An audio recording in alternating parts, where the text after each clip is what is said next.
Halo semuanya, nama saya Aldi Lazaroni dari kelas MB3D. Pada kesempatan kali ini saya akan membahas suatu produk yang sangat terkenal dan yang sangat diminati oleh banyak orang di dunia, yaitu produk Apple.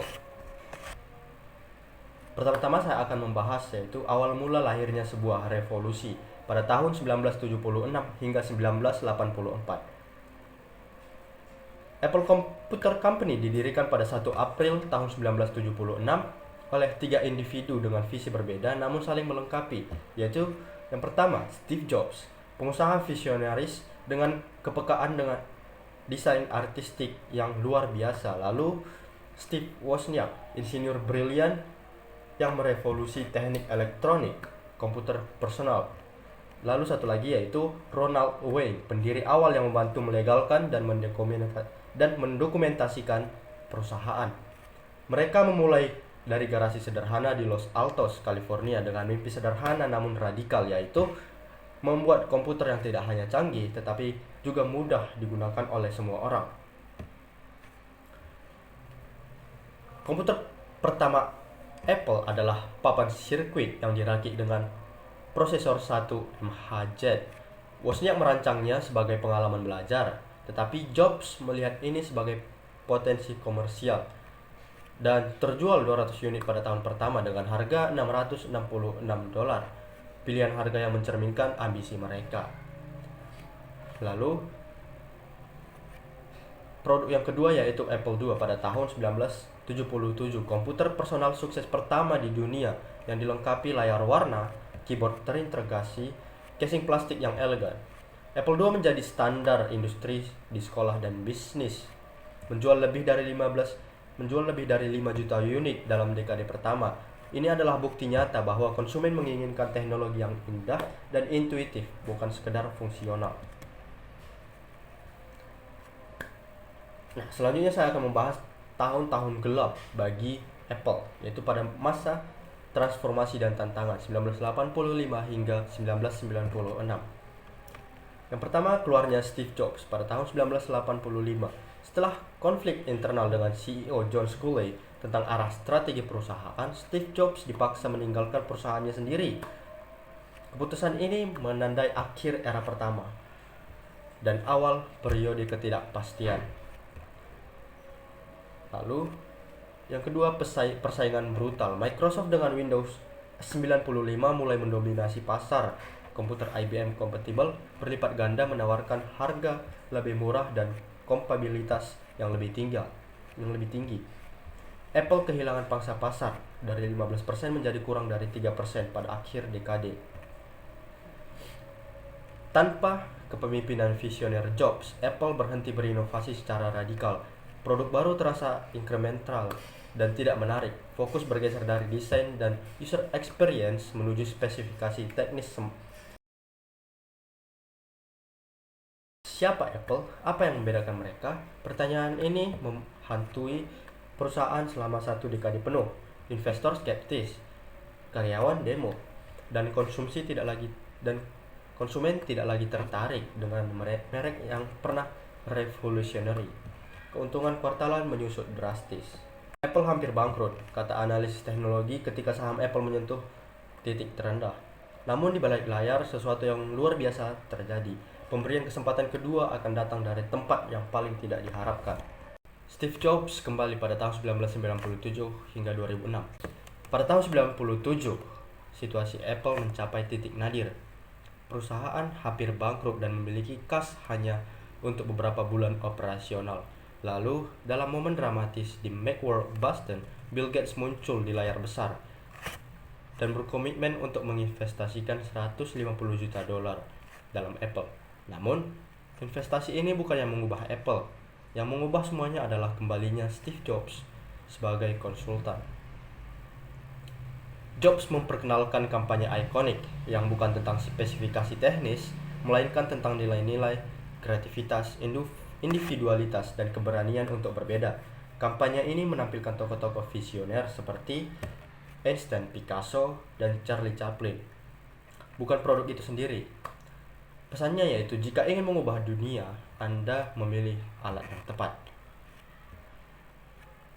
Lalu peluncuran iMac pada tahun 1998. Komputer desktop berwarna-warni dengan desain futuristik yang dirancang oleh Jonathan Ive mengejutkan industri. Sementara komputer lain berwarna abu-abu dan membosankan, iMac menghadirkan warna translucent seperti permen. Ia bukan hanya mesin, ia adalah statement fashion. Penjualan meningkat 300% dalam 3 bulan pertama. Lalu yang selanjutnya revolusi digital dengan iTunes dan iPod pada tahun 2001 hingga 2005. Jobs melihat peluang dalam musik digital.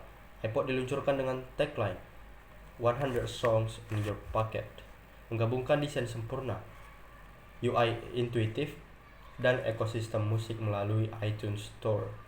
Strategi ini tidak hanya menyelamatkan industri musik dari pembajakan, tetapi juga memposisikan Apple sebagai pemimpin dalam digital lifestyle. Filosofi yang muncul yaitu Apple tidak menjual spesifikasi, Apple menjual pengalaman holistik. Setiap produk dirancang dengan obsesi terhadap detail, integrasi seamless, dan fokus pada apa yang benar-benar penting bagi pengguna, bukan apa yang paling mudah diproduksi. Selanjutnya saya akan membahas iPhone yang menjadi titik balik sejarah dalam perusahaan Apple. Pada tahun 2007, Apple merilis iPhone generasi pertama yang dimana hal ini mengubah segalanya. Di mana iPhone ini menggabungkan fungsi telepon seluler dengan teknologi layar sentuh yang intuitif. Lalu Safari Mobile yang memberikan pengalaman browsing seperti desktop di genggaman tangan. iPod terintegrasi membawa koleksi musik digital kemana-mana dengan mudah. Hasilnya, revolusi industri smartphone dan perubahan perilaku konsumen global. Nah, iPhone ini membangun ekosistem yang terpadu di mana hal ini dapat mempertahankan loyalitas para konsumennya. Nah, di mana pada tahun 2010 iPhone membuat produk baru yaitu iPad, perangkat hybrid antara smartphone. Di mana pada tahun 2010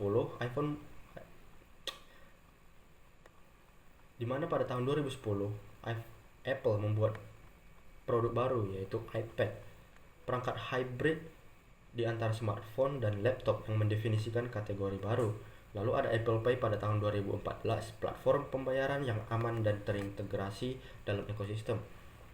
Pada tahun 2015, ada Apple Watch, wearable yang menghubungkan kesehatan, notifikasi, dan pembayaran mobile. Lalu pada tahun 2016 ada AirPods, earbuds nirkabel dengan konektivitas seamless antar perangkat Apple. Sejak tahun 2011, Tim Cook memimpin Apple dengan fokus pada efisiensi operasional dan tanggung jawab lingkungan. Inovasi perangkatnya yang dilakukan yaitu Mac M Series chip, prosesor proprietary berkinerja tinggi, Apple Silicon, transisi dari Intel ke teknologi custom ya. Dan selanjutnya itu ada iPhone yang terus berkembang dengan kamera dan AI yang lebih canggih. Nah, pada saat ini Apple sedang mengembangkan produk baru yaitu Apple Vision Pro, yaitu jendela menuju masa depan spatial computing. Teknologi spatial computing memadukan dunia digital dan fisik dalam pengalaman interaktif yang imersif. Profesional desain dan arsitektur dapat berinteraksi dengan model 3D secara real time, pengalaman film berdimensi tinggi, dan meeting virtual yang terasa hadir bersama. Produk ini diumumkan pada tahun 2023, membuka era baru interaksi manusia dengan teknologi. Nah, mengapa Apple ini tetap diinginkan walau harganya cukup cenderung lebih mahal? Yang pertama yaitu karena desain yang minimalis, estetikanya bersih, elegan, dan fokus pada esensi tanpa ornamen yang berlebihan. Kualitasnya premium, ekosistem yang terhubung, sinkronisasi sempurna antar perangkat menciptakan pengalaman pengguna yang superior. Dan Apple ini juga membangun nilai emosional yang tinggi. Apple bukan produk tapi identitas gaya hidup. Nah, kesuksesan Apple dalam angka yaitu hampir 50 tahun mempertahankan identitas sebagai pemimpin inovasi. Triliunan dolar evaluasi sebagai perusahaan paling berharga di dunia, miliaran pengguna di seluruh dunia mempercayai ekosistemnya. Berpikir berbeda adalah langkah pertama menuju inovasi. Mari kita lanjutkan perjalanan ini bersama dengan keberanian untuk bermimpi dan ketekunan untuk mewujudkannya. Sekian presentasi dari saya. Terima kasih.